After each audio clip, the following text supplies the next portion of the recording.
Welcome to Alfra English channel. Listen to the question and sample answer, then try to answer the same question on your own.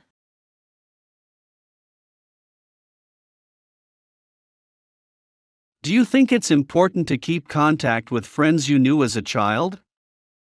I think childhood friends are special in a sense. We make friends during this phase of life very innocently, and without any expectation from them. Besides, childhood memories are truly special, and our childhood friends are a part of these reminiscences.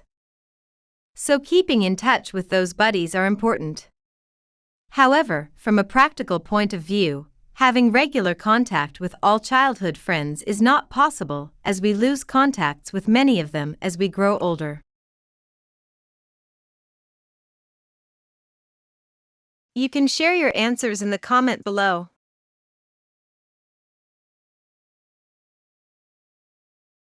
Do not forget to like, subscribe and share this video.